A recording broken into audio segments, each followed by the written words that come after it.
అందరం discovery channel చూస్తుంటాం. ఒక లేడీని పులి వెంటాడుతుంటుంది. ఆ విజువల్ చూస్తే భూమి మీద ఉన్న ప్రతి ఒక్కడు లేడీ తప్పించుకోవాలని దేవుడిని ప్రార్థిస్తాడు. లేడీ తప్పించుకోగానే లేచి క్లాప్స్ కొడతారు, టీవీ కట్టేస్తారు, కోడిని కోసుకుని బిర్యానీ తినేస్తారు. వీళ్ళకి కోడి మీద గాని లేడీ మీద గాని జాలి ఉండదు. ఆ పులంటే కోపం. దాన్ని ఏమీ పీకలేక జాలి కరుణ అని కబులు చెప్తారు. ప్రతి ఒక్కడికి ఒక కళ ఉంటుంది సార్. నీ కళ నాకు నచ్చదు, నా కళ నీకు నచ్చదు. అందుకే ప్రపంచం కోసం ఎవడు కలగన్నా అది కలగానే మిగిలిపోయింది. దేవుడు డెఫినేషన్ అర్థమైపోయింది భయ. దేవుడు ఎక్కడో ఉన్నాడు, మనలోనే అంటాడు. మనం ఇది కావాలని అనుకున్నప్పుడు ఇక్కడే మనలో నుంచి బయటకు వస్తారు. ఇట్లా మంది మనుషులు ఉన్నారు. అందులో సగం మంది ప్రతిరోజు చేపలు పట్టుకొని తినేస్తారు. ఉడకబెట్టుకొని, ఎండబెట్టుకొని, పులుసు పెట్టుకొని, ఫ్రై అంటారు. నువ్వేమో ట్యూనా ఫిష్ అంటావు.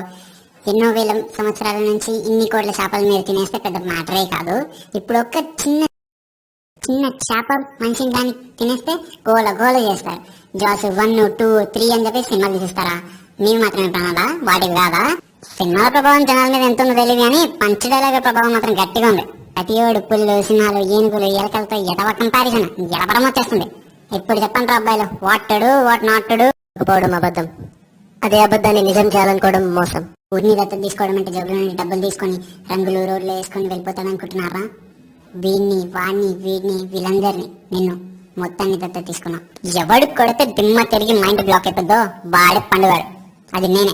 ఏంటి ఎప్పుడు వచ్చామని కాదన్నయ్య, బుల్లెట్ దిగిందా లేదా ఒక్కసారి కమిట్ అయితే నా మాట నేనే విన్నా. ఒకడు తాగమంటే నేను తాగను, నాకు తాగాలనిపిస్తే తాగుతాను. నేను ఎంత ఎదవనో నాకే తెలీదు. ఫ్యామిలీ ఉపాధిని బతికేస్తున్నారా? ట్రయల్ చేశారంటగా. స్కూలింగ్ చేసేటప్పుడు హాస్టల్లో ఉంటాను, ఫ్రెండ్స్ ఉండడం ఇష్టమేమో అనుకున్నా. ఫర్దర్ స్టడీస్కి అబ్రాడ్ వెళ్ళావు, ప్రపంచం చూడడానికేమో అనుకున్నా. కొన్నాళ్ళ పోయాక ఆఫీస్కి వచ్చి బిజినెస్ చూసుకుంటాం అనుకున్నా. Not happening. నన్ను కూడా నాకు వచ్చింది చేయనివ్వండి. Let me also earn some respect. భారత స్త్రీలు జల్లేసుకోవడం మానేసారే. ఒక పువ్వు ఎక్కడ పెట్టుకుంటావే? పువ్వు సుకుమారమే తెలియనప్పుడు ఇక ముద్దు గురించి ఏం తెలుస్తుంది? చచ్చిపోయారా బాబు, ఫీలింగ్స్ అన్ని చచ్చిపోయాయి. అరే ఓ బాబు ఐన్స్టైన్, కనిపెట్టి పంపిరా కొత్త జాతిని, వెళ్ళి కొనుక్కోండి. సంచులు వేసుకుని వచ్చేసారు. దున్నోడు ముందు మాత్రమే చేస్తాడు, తిమ్మకున్నాడు దునియా మొత్తం చేస్తాడు. జీవితం అనేది ఒక యుద్ధం. దేవుడు మనల్ని వార్ జోన్ లో పడేశాడు. Be alert, protect your self. Life లో ఒక గోల్ అంటూ పెట్టుకోండి. కసితో పరిగెత్తండి. పాడాలనుకుంటే కసిగా పాడేయండి, చదవాలనుకుంటే కసిగా చదివేయండి.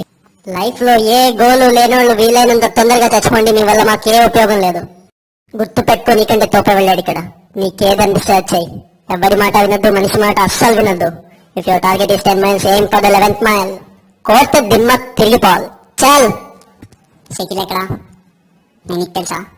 తెలీదు. तो फिर क्यों मारा बे? कौन है तू साले? తెలియకపోతే కొట్టకూడదా? ఈగోనా? ఆ చూపేంట్రా బీప్. में तेरे को बहुत खुशी मिलती है ना? दिखा कितनी हिम्मत है तेरे पास. डोंगरी को आके अपन लोगों को धमकी देता है. बात चाले. మీ దయవల్ల ముంబైలో మాఫియా అనేది లేకుండా పోయింది సార్. ముంబైలో బాయిన వాడు లేకుండా చేస్తారు. గ్యాంగ్స్టర్స్ అందరూ ఎదిరిపోయారు. ఇండియా దిక్కులేంది అయిపోయింది. ఎన్ని సెటిల్మెంట్స్ అయిపోయాయి తెలుసా సార్ మీకు? ఎన్ని ప్రాపర్టీస్ పెండింగ్ లో పడిపోయారు తెలుసా సార్ మీకు? కొన్ని వేల కోట్ల ట్రాన్సాక్షన్స్ అయిపోయాయి. మీ పోలీసులు కోర్టులు తీర్చలేని ఎన్నో ప్రాబ్లమ్స్ మా మాఫియా తీరుస్తుంది. అలాంటి మాఫియా ఎంత చేస్తారు సార్ మీరు? ఏం చేసింది సార్? అసలు ప్రాబ్లం ఏంటి? పబ్లిక్ ని మర్డర్ చేస్తున్నామా? లేదంటే రోడ్ల కింద పడి రేపులు ఏం చేస్తున్నామా? లేదే.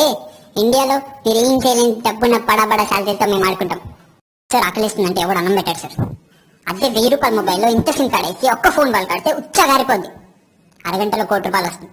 నేను వచ్చిన అందుకే ये मुंबई शहर को पिशाब करवाने आया हूँ. I believe in war, not in moralities. Sir యుద్ధం చేతగానోడి ధర్మం గురించి మాట్లాడతారు సార్. ఒక కుక్కని వదిలి అది ఏ ఇంటికి వెళ్తే అది నాదే, అడిగితే తంత అంటే ఇమ్మూరలా కాదా సార్? అదే ఒక గుర్రాన్ని వదిలి అది ఎంతవరకు వెళ్తే అది నాదే, అడిగితే నరికేస్తా అనే కాన్సెప్ట్ అసలు అదేయాలి సార్. దాని గురించి మనం చాలా గొప్పగా చదువుకున్నాం. ఇప్పుడు నేను చేస్తున్నది అదే సార్. మళ్ళీ ముంబై మాఫియాతో కలకలాడుద్ది. గత వైభవాన్ని మీకు చూపిస్తాను సార్. మీరు అసలు మనుషులేనా? జాలి, దయా, కరుణ ఏం లేవు. అయినా నీపైన జాలేంట్రా? మీరు అని సార్ ఏం చేస్తాను. ఇక్కడ భరత్ ఎవరమ్మా? మీ మదర్ టెంపుల్కి వెళ్ళారు కదా, ఇంకా తిరిగి రాలేదు. నేను వెళ్ళాక వస్తారు. Cool cool cool. అందరు చదువుకున్నారు, కామ్గా ఉండండి, సబ్స్క్రైబ్ చేయండి.